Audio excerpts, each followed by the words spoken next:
6 மாசத்துல எலெக்ஷன் ஜனவரியில வை. ஒரு மேயராவது நீங்க வந்தீங்கன்னா அவர் மீசை எடுக்கட்டும், மொட்டையை வச்சுக்கிட்டோம், ஆனா டிவிக்கே தான் வரும். கன்ஃபார்ம் அது. எல்லா தொகுதியிலையும் டிவிக்கே தான் வரும். இத்தனை கோடி மக்களும் பார்த்தானே வர வச்சா. இந்த மாதிரி 5 வருஷம் இருப்பாரு, கூட இருப்பாரு. இவங்க எல்லாம் கெடுக்க முடியாது. கெட்டானா மறுபடியும் எலெக்ஷன் வைப்போம்.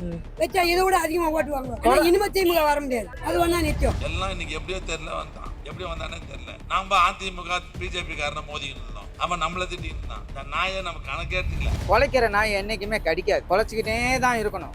குலைக்கிற நாய் கடிக்காது.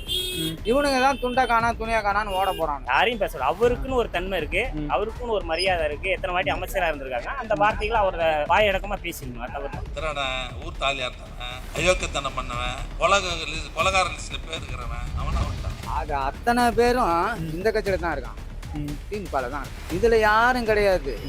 இதுல ஆட்டோ டிரைவரு, ஒரு வேலைக்கு போற ஐடி கம்பெனில ஒரு ஆளு, மற்றவங்க யாரு சின்ன ஆளுங்க தான். அவன் இதுல பாருங்க கோடீஸ்வரன் தான் இருப்பான்.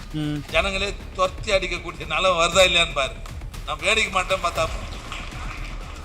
வேடிக்கை மட்டும் பார்க்கணும். இவனுக்கு அட்ரஸே இல்லாம ஓட போறானுங்க. லைஃப் ஃபுல்லா விஜய் தான். இன்னும் ஒரு 3 மாசத்துல தெரிஞ்சிடும்.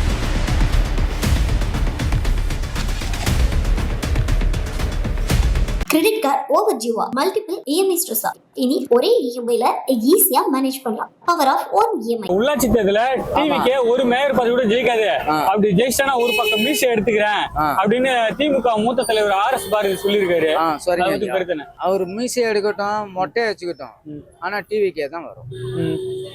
கன்ஃபார்ம் அது. எல்லா தொகுதியிலையும் டிவிக்கே தான் வரும். ஏன்னா அவர் இப்ப நல்லது செஞ்சுக்கின்னு வர்றாரு. அவர் பதவி கொடுத்த 6 நாள்ல நாங்க எதுவுமே செய்ய மாட்டோம் 6 மாசத்துக்கு அப்படின்னு சொன்னாங்க. 6 நாள்ல ஒருத்தன் இந்த பக்கம் குத்துறான், ஒருத்தன் அந்த பக்கம் குத்துறான். அவரும் ஒரு மனுஷன் தானே, அவரும் ஒரு மனுஷன் தாங்கய்யா. சொல்லுங்க. அவருக்கும் ஒரு எண்ணங்கள் இருக்கு. 20 கோடியை விட்டுட்டு வந்து செய்யறாருனாக்கா என்னத்துக்கு செய்யறாரு? மக்கள் நல்லா இருக்கணும் அப்படிங்கிறதுக்கோசரம் தான் செய்யறாரு. இப்ப விஜயகாந்த் இருந்திருந்தா அவர் செஞ்சிருப்பாரு. அவர் இல்லாதனால அந்த ரேஞ்சில் அவர் செய்யறாரு, அவ்வளவுதான். இப்போ டிவிக்கு எம்எல்ஏக்களை 6 மாசத்துலயே மக்கள் ஓட விட்டுருவாங்க அப்படின்னு திமுக முன்னாள் அமைச்சர் தாமு அன்பரசன் பேசியிருக்காரு. சொல்லுங்க. அப்படிங்களா? அன்பரசனுக்கா? ஆமா. அதாவது குலைக்கிற நாய் என்னைக்குமே கடிக்காது. குலைச்சிக்கிட்டே தான் இருக்கணும். குலைக்கிற நாய் கடிக்காது. இவனுங்க தான் துண்டா காணா துணியா காணான்னு ஓட போறாங்க. அந்த அளவுக்கு ஆக போது உள்ளாட்சி தேர்தல். எங்க வீட்டுல எல்லாம் 5 ஓட்டு 5 ஓட்டு டிவி கேட்கலாம்.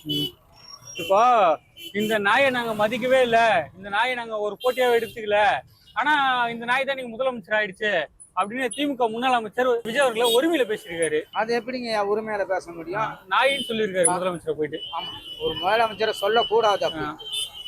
இதே சொல்லியிருக்கிறாரு. அவங்க அப்பன் வீட்டு காசியா கூட உதயநிதி சொல்லியிருக்காரு. அவங்க அப்பன் வீட்டு காசியா கொடுக்குறாரு, நிதி கொடுக்கணும் தானே மோடி. இவர் மோடி அரசு.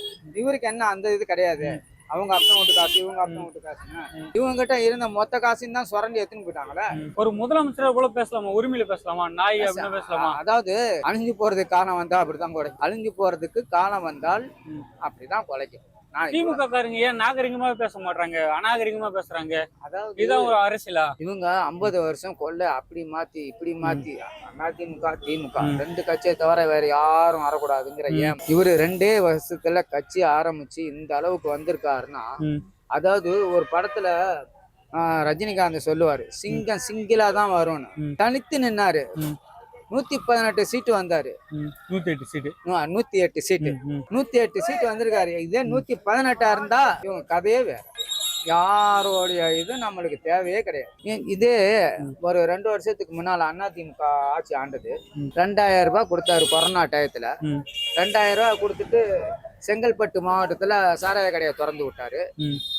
அடுத்தது இவரு வந்தார் ஆட்சிக்கு, ஸ்டாலின் வந்த அப்புறம் நான் ஓட்டு போட்டேன் அவருக்கு. ஸ்டாலினுக்கு தான் போட்டேன். 4000 ரூபாய் வந்தோன்னே கொடுக்குறேன் அப்படின்னாரு. 4000 ரூபாய் கொடுத்தாரு. ஒரு பாட்டிலுக்கு 40 ரூபாய் ஏற்றி விட்டாரு. அப்ப இதெல்லாம் எந்த மக்கள் காசு? கஷ்டப்படுறவன் காசு. நீங்க ஹை லெவல் பாட்டில்ல ஏத்திக்கங்க. இது யார் சாப்பிடுறது? இந்த சின்ன சின்ன இதெல்லாம் ஏழை மக்கள், அதான் நடுத்தரவாதி, அவங்க சாப்பிட்றதுதான் இந்த சரக்கு. அதுலயும் இன்னமும் ஏத்தணும்னா நடக்குமா? அது தலைவ போறப்ப எல்லாத்தையும் மொத்தமா வாரிட்டு போயிட்டாங்க. எவ்வளவோ இதை மொத்தமா கடனை வச்சுட்டு போயிட்டீங்க. எல்லாரும் கடன் தான், உங்க கடன் கூட இருக்கு, என் கடனும் இருக்கு, எல்லா கடனும் இருக்கு. உதயநிதி சொன்னார், என்ன சொன்னாரு? எல்லாமே ஜோக்கரு, எந்தெந்த பதவியில யார் இருக்கான்னு சிஎம்கே தெரியாது அப்படின்னாரு. அவருக்கு ஒண்டிதான் தெரியும். உனக்கு தெரிஞ்சிருமா? அவன் சின்ன பையன் சொல்றீங்க. நீ மட்டும் என்ன 60 வயசு கிழவனா? நீ மட்டும் என்ன 60 வயசு கிழவனா? ஃபர்ஸ்ட் 30 இருந்து வந்த எம்எல்ஏ ஆக்குனாரு, மந்திரி ஆக்குனாரு, அதுக்கப்புறம் துணை முதலமைச்சர் ஆக்குனாரு. ஏன் இதுல டிஆர் பாலு இல்லையா, துரைமுருகன் இல்லையா? ஏன் அவங்களெல்லாம் ஆக்க வந்தானா? அப்போ உங்க குடும்பமே வாழணும், மற்ற யாரும் வாழக்கூடாது. அந்த ஏம் தான். இப்ப அங்கங்க பாருங்க, கரண்ட் கட்டு, அது கட்டு, இது கட்டு, எங்க பார்த்தாலும் நோண்டி நோண்டி நோண்டி நோண்டி போட்டு போறது. இது எதனால? மக்களுக்கு உள்ளாட்சி தேர்தலில் டிவி கேக்கு அசிங்கப்படணும், விஜய் ஒரு பேரை கெடுக்கணும். அந்த ஏம்ல தான் இவங்க எல்லாம் இப்படி செய்யறது. அதான் ஏன் இப்போ திருடன், ஊர் தலையாத்தும், அயோக்கிய பையன், கொலைகாரன், இவன்லாம் இன்னைக்கு டிவி கேல எம்எல்ஏ ஆகிட்டான் அப்படின்னு திமுக முன்னாள் அமைச்சர் தாமு அன்பரசன் சொல்றாரு. அன்பரசன் தான். அவர் சொன்னது ஒரு பக்கம் இருக்கட்டும், அது அத்தனை பேரும் இந்த கட்சியில தான் இருக்கான், திமுகல தான் இருக்கான். இதுல யாரும் கிடையாது. இதுல ஆட்டோ டிரைவரு, ஒரு வேலைக்கு போற ஐடி கம்பெனில ஒரு ஆளு, மத்தவங்க யாரு? சின்ன ஆளுங்க தான். அவன் இதுல பாருங்க கோடீஸ்வரன் தான் இருப்பான். அவங்க அயோக்கியனா, இவரு அயோக்கியனா? அவரு தானே அயோக்கியன். ஆமா. எங்கால ஒன்னும் அசைக்க முடியாதுங்க, விசில் தாங்க வரும். இவனுங்க அட்ரஸே இல்லாம ஓட போறானுங்க. லைஃப் ஃபுல்லா விஜய் தான். இன்னும் ஒரு 3 மாசத்துல தெரிஞ்சிடும். 3 மாசத்துல கன்ஃபார்ம். அவனுக்கு ஆப்பு அங்கங்க வச்சுக்கிட்டு இருக்கிறாரு. இப்ப எவனா லஞ்சம் கொடுத்த வாங்குறதுக்கே பயப்படுறான். இந்த ஆட்சி 3 மாசம் கூட தாங்காது அப்படின்னு முன்னாள் முதலமைச்சர் ஸ்டாலின் சொல்றாரு. அந்த ஒரு ரூபா கொடுங்க, அவரை போய் கேட்டுக்கிட்டு இருக்கீங்களா? அதெல்லாம் வேஸ்ட். முடிஞ்சு போன கதையா? முடிஞ்சு போன கதை. ஏன் அவர் தொகுதியில ஜெயிக்க வந்தானா? ஓட விட்டு ஜெயிக்க வந்தானா? அவர் தொகுதியில ஜெயிச்சுட்டு இந்த இதை கேட்டாருன்னா ஓகே. ஜெயிக்கலையே, எவ்வளவோ பேர் சவால் விட்டானுங்க. இவன் டெபாசிட் கூட வரமாட்டானு அந்தாருல 108. இதே தாமு அன்பரசன் என்ன சொல்றாரு? குளத்தூர் மக்கள் நன்றி கெட்ட மக்கள், எங்க தலைவரே தோக்க வச்சிட்டாங்க அப்படின்றாரு. ஆமா, 5000 ரூபாய் கொடுத்த நன்றி கெட்ட மக்கள்னு சொன்னாங்க. 5000 ரூபாய் ஏன் அப்பா வீட்டு பணத்தை கொடுத்தது? எங்க கிட்ட இருந்து கொள்ளையடிச்ச பணத்தை தானே கொடுத்தீங்க. நன்றி கெட்ட நாயகன்னு சொன்னாக்கா, எவன் அப்பா வீட்டு பணத்தடா குத்தீங்க? யார் அப்பா வீட்டு பணத்தையும் கொடுக்கலையா? எங்க காசை கொள்ளையடிச்சு எங்களுக்கே கொடுத்தீங்க. நாங்க உஷாராயிட்டோம், கொடுக்குற வரைக்கும் வாங்கிக்குவோம், நம்ம வீட்டு பணம் தானே. வாங்கிட்டு நாங்க விசில் கோட்டு போட்டோம். சூப்பரியா. இந்த ஆட்சி 3 மாசம் கூட தாங்காதுன்னு ஸ்டாலின் சொல்றாரு.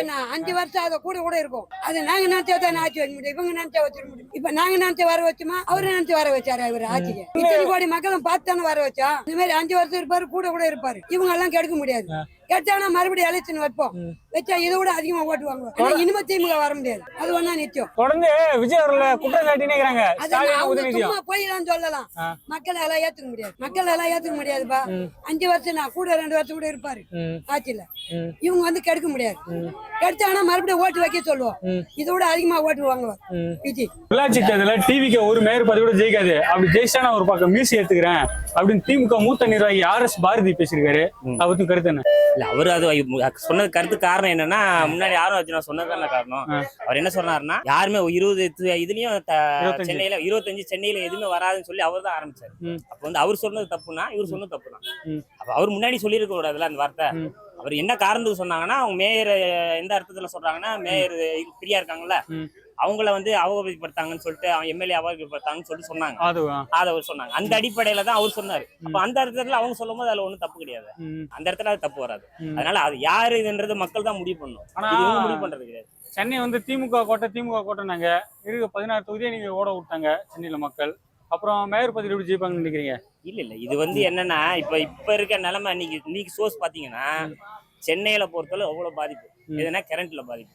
இப்ப கரண்ட் பாதிப்பை அழகான முறையில எப்படி செயற்படுத்தணும்ன்றத சரிப்படுத்தாம பீஸ் கேரியர் திமுக தான் பிடிங்க விடுறாங்களா அப்படின்னு வீடியோ ரிலீஸ் பண்ணிக்கிறாங்களா?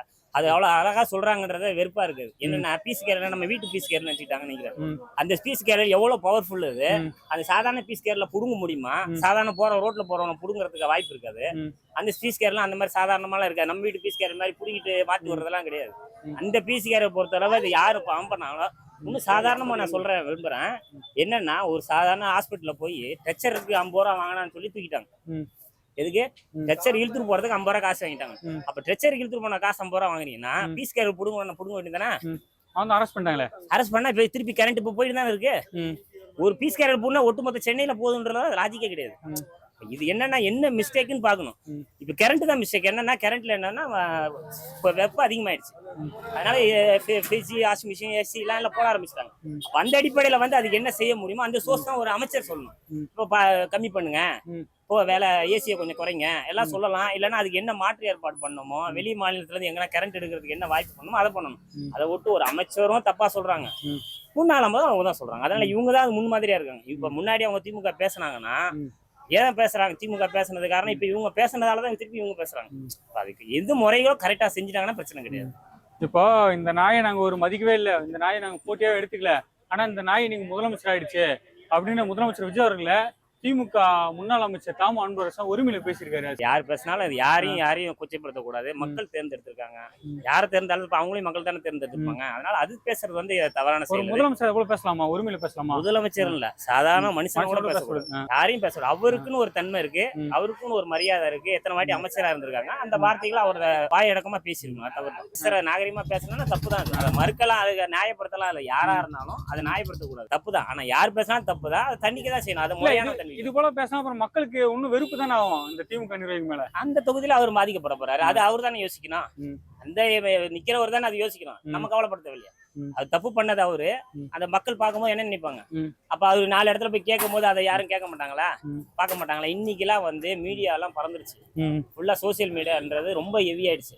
யாரையும் ஏமாத்த முடியாது, யாரையும் இது பண்ண முடியாது. அதனால அது செய்யறத வந்து தப்பா திருத்திக்கணும். ஆனா அதுதான் ஒன்னும் திமுக நிர்வாகி தெரியல. சோசியல் மீடியாலாம் வந்துச்சு, நம்ம எதுவும் என்ன பண்ணா மாட்டிப்போன்னு தெரிய மாட்டுது. இல்ல ஒரு ஆதங்கம் தான். இவ்வளவு வருஷமா இருந்துட்டோம், நீங்க போயிட்டோன்றவள ஒரு ஆதங்கத்துல பேசுறது, அந்த டைம்ல பேசுறதா வேற. ஆனா உள்ளாட்சி தேர்தலில் டிவிக்கு ஒரு மேற்பதவியோட ஜெயிக்காது. அப்படி ஜெயிச்சா நான் ஒரு பக்கம் மீசி எடுத்துக்கிறேன் அப்படின்னு திமுக மூத்த தலைவர் RS பாரதி பேசியிருக்காரு. அதை பத்தி பேசுறேன். ஒன்னியில வந்து திமுகன்னு சொல்றாங்க. ஆனா டிவிக்கு வந்து யாரும் நினைச்சு கூட பார்க்கல. இந்த மாதிரி வந்து சிஎம் வர்றாரு, எம்எல்ஏ வருவோம்னு யாரும் நினைச்சு போகல. ஆனா இப்போ பார்த்தாலும் டிவிக்கு ஒரு சிஎம் வந்திருக்காரு. 118 சீட்டு ஜெயிச்சிருக்காங்க. ஆவாத யாரும் நினைக்கிறல, ஆனா வந்திருக்காங்க. ஆனா வந்து ஊராட்சியில வந்து சொல்ல முடியாது. மக்கள் வந்து அவங்க யார் நிக்கிறாங்க, அவங்க மக்கள் வந்து ஆளைதான் பார்ப்பாங்க. அதே மாதிரி சொல்ல முடியாது, வருவாங்க. அது வந்து மக்களுக்கு முடிவு தான். அது பார்க்கறது நம்ம எதிர்பார்க்கறது. 6 மாசத்துல டிவிக்கு எம்எல்ஏக்குள்ள மக்கள் ஓட போறாங்க அப்படின்னு திமுக முன்னாள் அமைச்சர் தாமு அன்பரசன் பேசியிருக்காரு. அது மக்கள் முடிவு. அது மக்கள் பேசுவாங்க. மக்கள் என்ன சொல்றது, மக்கள் முடிவு தான் உறுதி லாஸ்ட். இப்ப மக்களா பார்த்தா ஒரு சிஎம் தேர்ந்தெடுத்திருக்காங்க.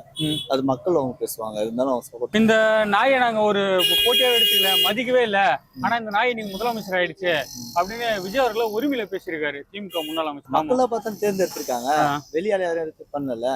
இல்ல ஒரு முதலமைச்சர் உரிமையில பேசுறது நாயை அப்படிலாம் பேசலாமா? அது தப்பு. யாரும் இருந்தாலும் மக்களை தேர்ந்தெடுத்த ஒரு சிஎம் சொல்றது ரொம்ப தவறான ஒரு விஷயம். திமுக நிர்வாகியா தரவுறவா பேசுறாங்க, ஒரு நாகரிகம் இல்லாம தொடர்ந்து போல தரவுறவா பேசிருக்காங்க. அவங்க தலைமையில அவங்க சொல்லி கொடுக்கணும். இவங்க இப்படி பேசாதீங்க, நல்லது பேசுங்க, நல்ல விஷயம் பேசுங்க சொல்லி கொடுத்தாங்கன்னா அவங்க நல்லா பேச போறாங்க.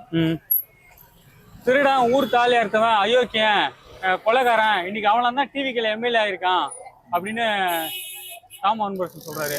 அது வந்து யாரும் அது மாதிரி பேசக்கூடாது. எல்லாம் ஒரு மனுஷன் தானே. மனுஷனா பார்த்தா உருவாக்குறாங்க. இப்ப நம்ம ஓட்டு போட்டா ஒரு சிஎம் ஆகாரு, ஒரு ஓட்டுல கூட தோத்துறாங்க. ஒரு வாய்ப்பு கொடுத்து பார்க்கலாம். அது செய்யலாம், அம்மா காத்தி போட்டுறாங்க. வேற யாரும் மதியம் கொடுத்தா தானே. சரிங்க. உள்ளாட்சி தேர்தலில் டிவிக்கு ஒரு மேயர் பதவி கூட ஜெயிக்காது. அப்படி ஜெயிச்சா நான் ஒரு பக்கம் மீசி எடுத்துக்கிறேன் அப்படின்னு திமுக சேர்ந்த RS பாரதி பேசியிருக்காரு. அவருக்கு கருத்து என்ன? வந்து இப்போ வந்து அவர் வந்திருக்கிறாரு. அவர் கீழே இருக்கிறவங்க வந்து செயல்படணும். இப்போ ஒரு மாசத்துலயே நம்ம எல்லாமே சொல்ற முடியாது. ஒரு மாசம் அவர் ஆட்சி அமைச்சுக்கிறாரா, எல்லாமே செய்வாருன்னு பாக்கணும். அவர் எப்படி செய்யறாரு அப்படின்னு பாக்கணும். மக்கள் அதுக்கான முடிவை செய்வாங்க கண்டிப்பா. இப்போ டிவிக்கு எம்எல்ஏக்களை 6 மாசத்துல மக்கள் ஓட விட்டுருவாங்களாம் வர தேர்தல்ல வந்து எப்படி சொல்றதுன்னா, இப்போ வந்து இப்பதான் கொஞ்சம் கொஞ்சமா முயற்சி பண்றாரு, எடுக்கிறாரு. அவர் கீழே இருக்கிறவங்க வந்து நல்லா ஆட்சி அமைக்கணும், நல்லா செய்யணும் அப்படின்னு நடைமுறையில அவரு பேசுறது எல்லாம் செயல்பட்டால் இந்த ஆட்சி நல்லாவே இருக்கும். இல்லைன்னா 6 மாசத்துல நம்ம பார்க்கலாம் எப்படி முடிவுன்னு. மக்கள் வந்து நாங்க வந்து தேர்ந்தெடுத்திருக்கோம். ஆனா எப்படி ஆட்சி அமைப்பாங்கன்னு அவங்க கொஞ்சம் கொஞ்சமா செயல்படுறாங்க. ஆனா கீழே எப்படி சொல்றதுன்னா, இப்ப நிறைய வந்து விமர்சிக்கும், ஒரு மாசத்துலயே எல்லாம் செய்யல அப்படின்னு சொல்லிட்டு நிறைய பேர் பேசுறாங்க. அதெல்லாம் நல்லா செய்யணும். அவரு கீழே இருக்கிறவங்க ஒரு அமைச்சரா போட்டிருக்காங்க, எல்லாருமே செயல்படணும்.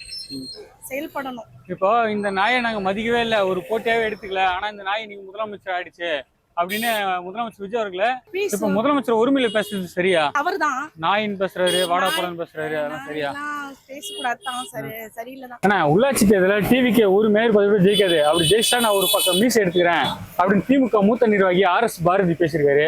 அதை பத்தி கருத்து என்ன? கருத்து என்னன்னா, ஒரு பதவி கூட வந்து ஜெயிக்க மாட்டாருங்க. ஆமா, ஒரு மேயர் கூட ஜெயிக்க மாட்டாங்க சென்னையில அப்படின்றாரு. இதுக்கு வந்து லோக்கல் பீப்புள் வந்து இப்போ நிறுத்திருக்க அப்புறம் ஆட்டோ டிரைவர் இந்த மாதிரி தான் வந்து நிப்பாட்டியிருக்காங்க. ஸோ இது வந்து மேயர் வந்து ஜெயிக்க மாட்டாங்கன்றத தாண்டியும் இது விஜயோட ஃபேஸ் தான். நம்ம நார்மலாக வந்து இப்போ டிஎம்கேவாக இருக்கட்டும், ஏடிஎம்கேவாக இருக்கட்டும், அந்தந்த அமைச்சர் வந்து ஜெயிக்கிறது இதெல்லாம் வந்து அவங்க அந்த ஃபீல்டில் வந்து எஃபோர்ட் போடணும். ஆனால் இப்போ நடந்திருக்க அரசியல் பார்த்தீங்கன்னா விஜய் ஒரு பிராண்டு தான். விஜயோட பிராண்டை வச்சு தான் இப்போ அந்தந்த தொகுதியில் வந்து எல்லாருமே வந்து ஜெயிச்சிருக்காங்க. ஸோ இது வந்து தனிப்பட்டு யாரோட உழைப்பும் வந்து இருக்க மாதிரி எனக்கு தெரியல. இதோட விஜயோட இதுதான் ஃபுல்லாக. 6 மாசத்துல டிவிக்கு எம்எல்ஏக்களை மக்கள் ஓட விட போறாங்க அப்படின்னு திமுக முன்னாள் அமைச்சர் தாம அன்பரசன் பேசியிருக்காரு. இது வந்து அமைச்சர்களை ஓட விடுறோம் அப்படின்றது வந்து ஒரு தப்பான கருத்து தான். இப்போதான் அவங்க வந்து ஃபீல்டுக்கு வந்திருக்காங்க. மினிமம் வந்து 1 இயர் ஆகும், 1 இயர் 2 இயர் அவங்க வந்து உட்கார வச்சு அவங்க என்ன செய்கிறாங்கன்றத ஃபர்ஸ்ட் வந்து தெரிஞ்சுக்கணும். யாரும் வந்து சும்மா வந்து அரசியலில் வர முடியாது. அவங்க இதுக்கு முன்னாடி வந்து நடந்த அரசியலையும் பார்த்துருப்பாங்க. இப்போ இதில் என்னென்ன வந்து மாற்றலாம் அப்படின்ற வந்து யோசிச்சிருப்பாங்க. ஸோ அதனால அவங்க வாய்ப்பு கொடுத்தாலும் தெரியும், ஓடுறதுக்கு வந்து சான்ஸ் கிடையாது. இந்த நாயை நாங்கள் மதிக்கவே இல்லை, இந்த நாயை நாங்கள் போட்டியாக எடுத்துக்கல, ஆனால் இன்னைக்கு அந்த நாய் முதலமைச்சர் ஆயிடுச்சு அப்படின்னு திமுக முன்னாள் அமைச்சர் தாம அன்பரசன் விஜய் அவர்களை ஒருமையில பேசியிருக்காரு. இல்லை, அது வந்து தவறு தான். இப்போ வந்து யாராவனாலும் இருக்கட்டும், யார் இப்போ புதுசாக ஒரு அரசியலுக்கு வராங்க அப்படின்னா அவங்களோட எஜுகேஷன் லெவல் எப்படி, அவங்க என்ன பேக்ரவுண்ட்ல இருந்து வராங்க அப்படின்றத மதிப்பு கொடுத்து தான் போட்டியிடணும். அவங்க வந்து ஆப்போனன்ட்ல இருக்கவங்க வந்து நம்மளோட வந்து புத்தி கம்மியானவங்க இப்படி வந்து யோசிக்க கூடாது. அவங்க ஆப்போனண்டையும் வந்து நம்ம மதிக்கணும். அதுதான் வந்து என்னோட கருத்து. தொடர்ந்து திமுக நிர்வாகி ஏன் இந்த அநாகரிகமா பேசுறாங்க, ஒரு நாகரிகமா பேச மாட்டாங்க? இல்ல, எல்லாரும் அப்படி விமர்சனம் வைக்கலாம், அதை ஒரு நாகரிகமா வைக்கலாம்ல, அதையும் தொடர்ந்து அநாகரிகமா? அது வந்து பொலிட்டிக்கல் லெவல்ல எல்லாரும் வந்து அப்படி பண்றே கிடையாது. ஒரு குறிப்பிட்ட பர்சன்ஸ் தான் அந்த மாதிரி பண்றாங்க. இதே டிஎம்கேலையும் வந்து அதை வந்து பாதி பேர் வந்து வரவேற்க தான் செய்யறாங்க. பாதி பேர் வந்து அவங்களோட சுயநலத்துக்காண்டியோ இல்ல எதுக்காண்டியோ வேணா வந்து அப்படி பேசலாம். ஒருவேளை அவங்கள பிடிக்காம இருக்கலாம். ஸோ அதனால அப்படி பேசுறாங்க. எல்லாரையும் நம்ம அப்படி சொல்ல முடியாது. இப்போ திருடன், ஊர் தாலியா இருந்தவன், அயோக்கியன், குலகாரன், இன்னைக்கு அவன் தான் டிவிகேல எம்எல்ஏ ஆயிருக்கான் அப்படின்னு தாம அன்பரசன் பேசியிருக்காரு. இது வந்து நம்ம யாருமே இன்னும் பார்க்கல. பார்க்காம வந்து அந்தந்த தொகுதி மக்கள்கிட்ட கேட்டாதானே அதோட ரிசல்ட் வந்து தெரியும். இப்போ நம்ம பார்க்காத ஒரு விஷயத்த வந்து நம்ம வந்து அதை பேச முடியாதுல்ல.